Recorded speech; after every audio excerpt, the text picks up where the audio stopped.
광우병 보도 CPS죠. 네. 여기에서 허위 사실에 대한 부분들은 인정이 됐죠. 유전자 관련 보도요. 네. 네, 이거는 정정 보도했습니다. 예. 지난 과방위 때 청문회 정인을 출석해서 PD 수첩의 광우병 보도 허위가 아니었다고 이야기했습니다. 거의 아니었습니까? 거의 아닙니다. 의원님, 그 덕분에 지금 대한민국 미국에서 수입하는 소가 30개월 미만으로 수입되고 있습니다. 당시 촛불 그거는 시민 정부가 덕분에요. 협상을 한 탓이고, 자, 그런 그 광우병 보도가 허위라고 하지 마십시오. 저 의원님, 저는 지금 청문회 이 방송장악 청문회 이진숙 이번 방문진 관련해서 정의. 나왔는데 제가 왜 이 말을 얼마든지 이야기하지 아십니까? 그러면 제가 왜 이 말을 하지 아십니까, 정인? 뭐 방송 장악, 뭐 방문진 이사 불법 스님이라고 이야기했나요? 위 박사님이라고 저는 그런 가처분 신청했습니다. 정인, 내 말 들으세요. 네. 그런 국가적인 갈등을 유발시켜 놓고 허위 사실을 적겠는 대로 법원의 판결까지 받았는 분이 방문진 이사로 신청을 해서 여기에서 낭만을 하니까 다시 효력 정지 가처분 신청을 했어요. 이거 어떻게 의도를 이해해야 됩니까? 입장을 바꿔서 방문진 이사를 선임한 데 있어서 그런 국가적인 문제가 야기됐던 그런 전력 있는 사람을 방문진 이사로 선임할까요? 근데 그거는 의원님 생각이시고요. 그럼 재상직도 좀 들어보실래요?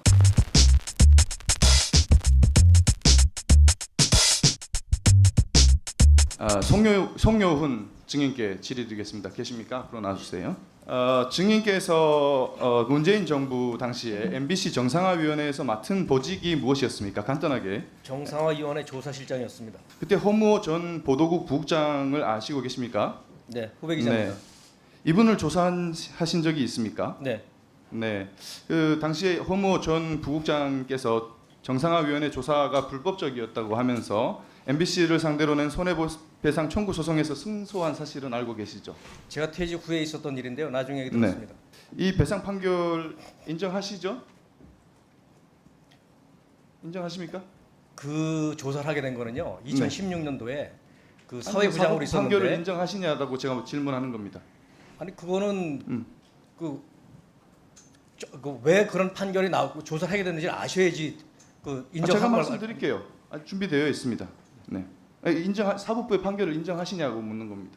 사법부의 존중하지만 그 생각이 저와 다를 수도 있습니다. 당시 판결의 주요 내용이죠. 법원이 MBC 정상화위원회가 징계 처분 또는 수사 의뢰를 도구로 자백을 강요했다. 그리고 불법 행위로 원고 허무호의 존엄과 가치 그리고 인격권을 침해했다라고 결정했습니다. 그리고 법원에서 인정한 사실관계인데 과거 MBC가 세월호 특조위 활동을 비판하는 단체 집회를 보도한 것에 대해서 김장겸 보도본부장의 지시가 있지 않았느냐라고 하면서 몰아갔습니다. 질문 보실게요. 진실을 거부하고 있는데 전체 다 책임을 지겠다는 것이냐, 수사 의뢰를 하거나 아니면 허 국장을 중징계하면 된다, 이렇게 겁박하면서 자백을 강요했죠. 여기 나오는 질문자 본인 맞으시죠? 증인. 네, 맞습니다. 그렇죠. 이 정상화위원회 자백 강요 행위가 위법에 해당한다는 판결이 나왔는데 이걸 인정하십니까? 강요 없었습니다. 저거 강요 아닙니까?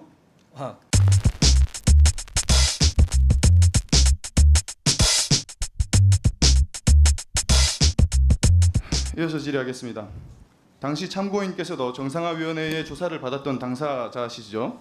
조사 통보를 하는데 바로 소송을 하면서 직접 조사 받지 않았습니다. 네, 그때에 겪으셨던 부당행위에 대해서 좀 말씀해 주시겠습니까?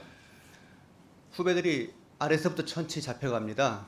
네. 그러니까 출석을 안 해도 징계를 하고 그리고 자기를 방어하기 위해서 자백을 안 해도 징계를 한다고 되어 있었거든요. 어떤 후배는 7번 불려간 사람도 있고 또 어떤 기자는 하루 종일 같은 질문을 해가지고 거의 공황 상태에 빠졌던 기자도 있었습니다. 그렇게 조금씩 올라오는데 최종 타겟이 저 보도본부장인지 김장겸 전 사장님인지 모르겠지만 허무 부분자까지 왔을 때 저희들이 소송으로 중단을 시켰습니다.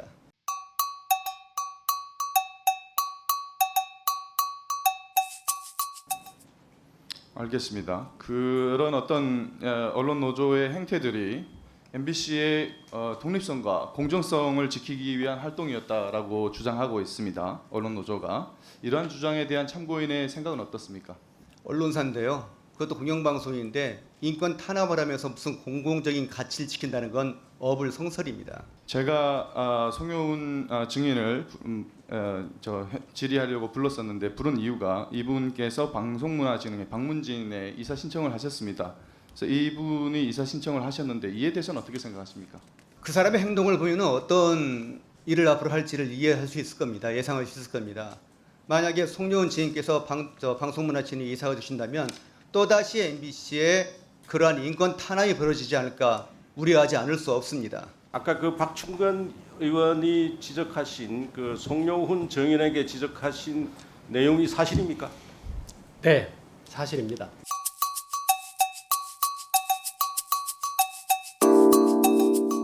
네, 그러면 계속 그때 제가 들은 거는 기승전겸이다. 김장겸이라는 이야기가 답이 나올 때까지 계속 반복 질문했다고 들었는데 사실입니까? 네, 맞습니다. 네. 그러면 거의 뭐 또 제가 비유해서 뭐 하지만 그게 사실상 고문 아닙니까? 그러니까 원안의 답변이 안 나온다는 이유로 제가 5번, 5일 동안 불려갔습니다. 그 대명천지에 지금 무슨 뭐 일제 고등계 형사도 아니고 그런 경우가 있습니까? 저 역시 당시 상황을 받아들이기 대단히 힘들었습니다. 보면은 자 정상화위원회 조사 일장 송영훈 명의로 2018년 4월 16일입니다. 띄워놓은 거 보면은 대기 장소 변경 통보해서 지정된 기간에 지정된 장소에 대기하지 않으면 무단 결건으로 처리될 수 있으니 유의하기 바란다. 정상화위원회 이거 뭐 어디 북한의 인민위원회도 아니고 이런 게 있을 수 있습니까? 네, 그래서 법원도 우리 제가 조사 과정에서 받았던 자백을 강요받았던 이 상황에 대해서 기본권을 침해했다. 그래서 손해배상 결정을 내려준 걸로 저는 그렇게 알고 있습니다. 그래서 서울고등법원의 판결을 보면은 신체의 자유 등을 과도하게 침해한다. 그래서 정상화위원회 소립 효력 정지 가처분 신청을 인용했죠. 네, 이런 분이 MBC 방문진 이사가 되면 어떻게 될 것 같습니까? 어느 도단이라고 생각합니다. 그러니까 이 언론 노조라는 게 항상 주장하는 가치가 민주 아니겠습니까? 민주란 가치를 그렇게 추구하면서 독립성, 이 언론의 독립성, 언론의 자율, 공정성 이렇게 말씀을 하시면서 왜 저한테 그런 조사를 하셨는지, 그다음에 법원 판결은 왜 그렇게 내려졌는지 한번 돌아보면 좋겠습니다. 강명일 참고인 나와주십니다. 그러니까 그 당시에 정상화위원회 조사를 받거나 뭐 이렇게 강압에 못 이겨서 회사를 떠난 사람들도 많죠. 예, 있습니다.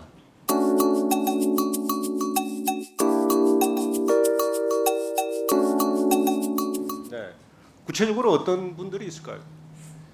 일단 사실은 제가 이제 정상화위원회 조사 방식의 가장 큰 문제점이라고 생각하는 부분이 이제 이 자기의 방어를 위해서 형사상 피해가 될 수 있으니까 이 부분은 헌법상 권리입니다. 그래서 내가 안 나갈 수도 있고 또 진술을 거부할 수도 있고 묵비권을 행사할 수도 있어서 그거는 이제 안 나가야 되는데 네네. 대기 발령 장소를 그 정상화위원회 사무실로 지정을 하는 겁니다. 송영훈 참고인과 그 당시 인사부장이 같이 메신저를 교류하면서 메일을 그렇게 보냅니다. 그러면은 거기 출석하지 않으면 자기는 대기 발령에 대기를 안 하게 됩니다. 그러면 또 징계를 받게 됐습니다. 이런 식으로 압박을 하고 징계를 하고 사규를 약용해서 또 징계하고, 이게 대명천지 대한민국에서 있을 수 있는 일인지, 이런 것들 때문에 김세희 기자가 나가고 박상호 기자가 또 이 부분 때문에 징계 요구됩니다.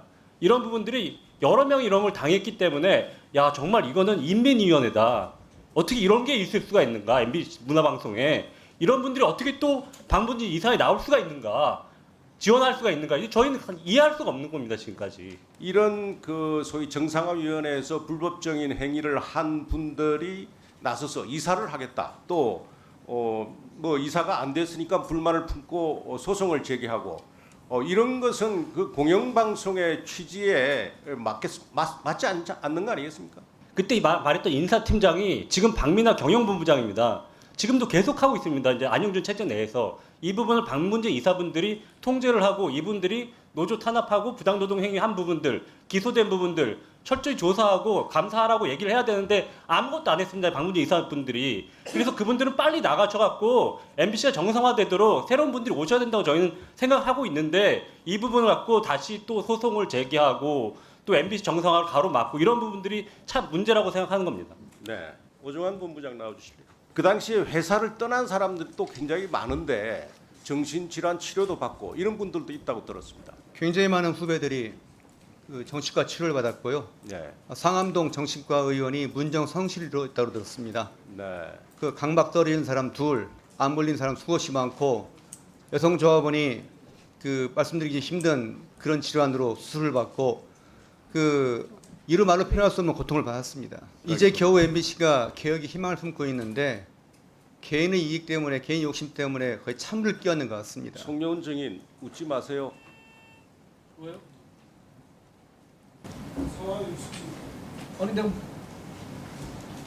아니 내가 혼자 생각하다 혼자 먹는데 왜요?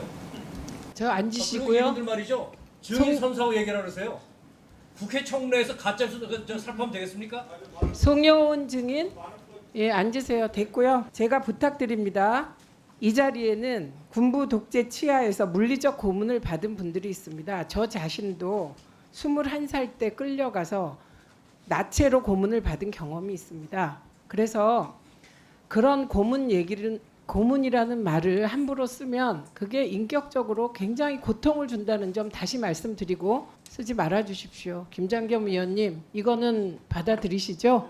네, 저는 아주 안 좋은 소름 끼치는 기억이 있습니다. 제가 자꾸 그 방송 장악이라는 표현을 쓰셔서 이 과거의 얘기를 하지 않을 수가 없습니다. 2017년도 문재인 정부가 들어서고 이제 소위 MBC 장악 문건이라는 게 있지 않았습니까? 알고 계십니까 혹시? 알고 있습니다. 언제입니까? 2017년? 그 당시 2017년도에 민주당이 내세웠던 방송 장악 문건이라고 그 당시 대대적으로 보도가 됐던 사안인데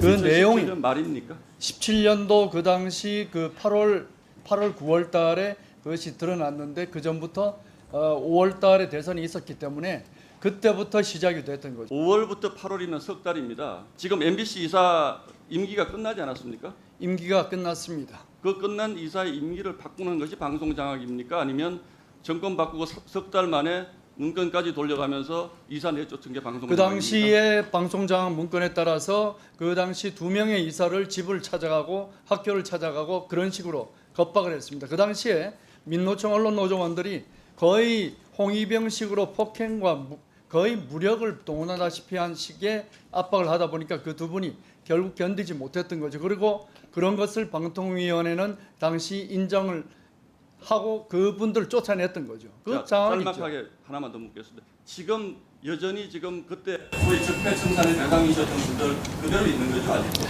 적폐청산의 대상이었던 사람들 중에 해고돼서 나간 분들도 있고 그리고 또한 그 이후로 거의 우리가 표현하자면 인형 눈깔 붙이는 작업이라고 하는 아주 심플하고 단순한 작업을 계속했던 사람들도 있었고 여기 있는 오정환 참고인 같은 경우는 심지어는 아르바이트 학생들이 했던 그런 자료 정리 작업을 몇 년 동안에 계속했습니다.